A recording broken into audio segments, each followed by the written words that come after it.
Assalamualaikum warahmatullahi wabarakatuh. Saya Sania Fernita dari kelas Ekonomi Syariah C dengan nomor NIM 401190313 akan mempresentasikan resume materi saya pada pertemuan 1 sampai ke 4. Yang pertama adalah pengertian dari perekonomian internasional. Perdagangan internasional atau international trade adalah kegiatan transaksi dagang antara satu negara dengan negara lain, baik mengenai barang ataupun jasa-jasa, dan dilakukan melewati batas daerah suatu negara.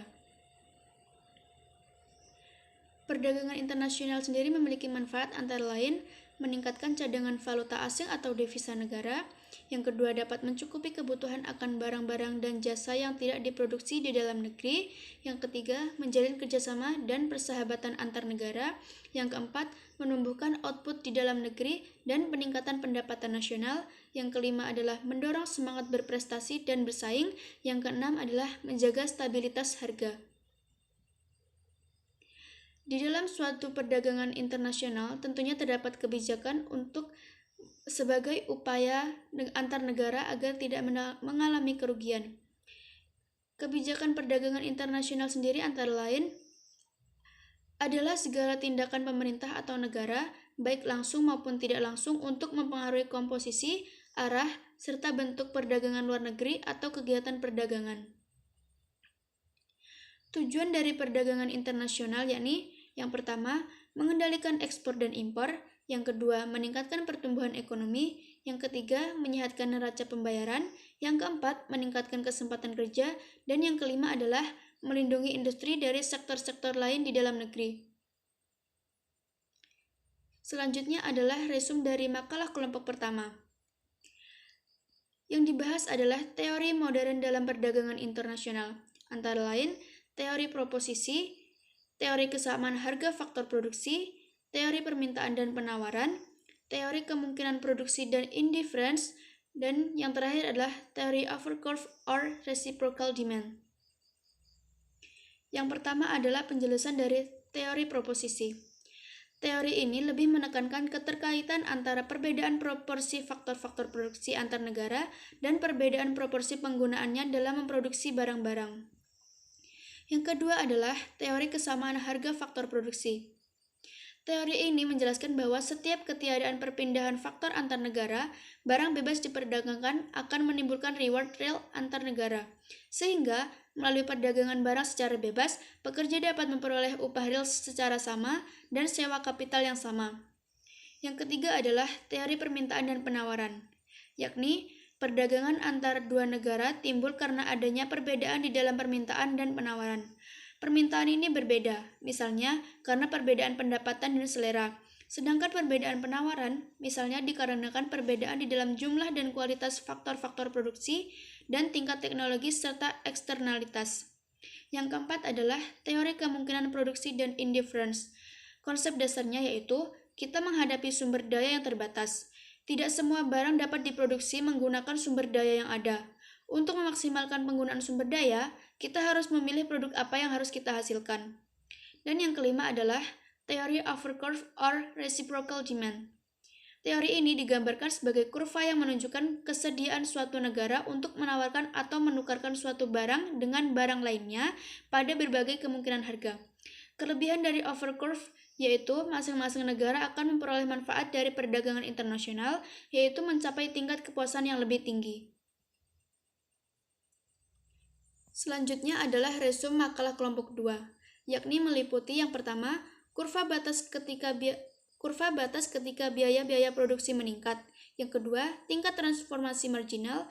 Yang ketiga, equilibrium dalam kondisi isolasi atau tanpa perdagangan. Dan yang keempat atau yang terakhir adalah kurva indifferent masyarakat. Yang pertama, kurva batas ketika biaya-biaya produksi meningkat. Biaya tetap tidak berubah terlepas dari output perusahaan. Apakah membuat penjualan atau tidak, perusahaan harus menanggung biaya tetap. Dengan kata lain, biaya tetap tidak tergantung pada output. Contoh biaya tetap adalah sewa mesin, sewa kendaraan, dan perlengkapan kantor. Perusahaan harus tetap membayar sewa kendaraan terlepas apakah mereka mengoperasikannya atau tidak. Sehingga, jika kita gambarkan dalam sebuah grafik, kurva total biaya bergerak naik ketika kuantitas output naik.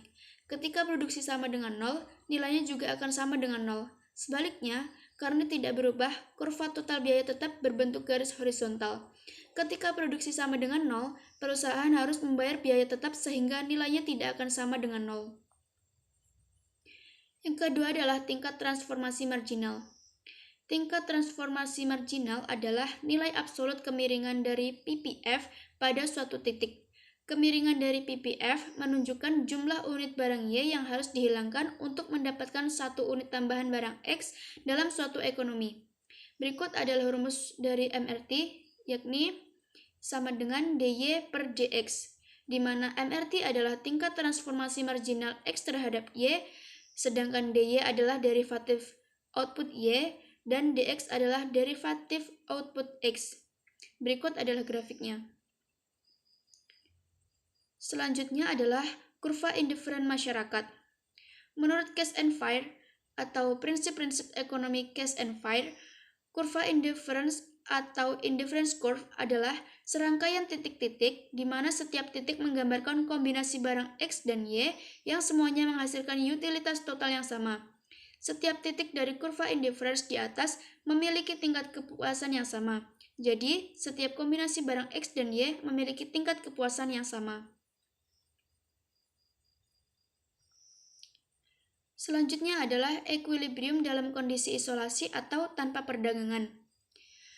Tanpa adanya perdagangan internasional, suatu negara akan mencapai equilibrium apabila suatu negara tersebut dapat menjangkau kurva indifferent yang tertinggi yang dimungkinkan oleh kurva batas kemungkinan produksi serta kurva indifferentnya. Kurva indifferent merupakan kurva yang menjelaskan kombinasi-kombinasi konsumsi atas dua macam komoditi yang masing-masing menghasilkan keputusan dalam tingkat kepuasan yang sama bagi masyarakat ataupun suatu negara.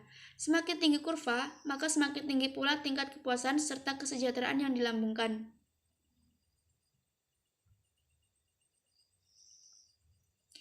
Demikian presentasi dari resume pertemuan pertama sampai keempat yang dapat saya sampaikan. Apabila ada kurang lebihnya saya mohon maaf.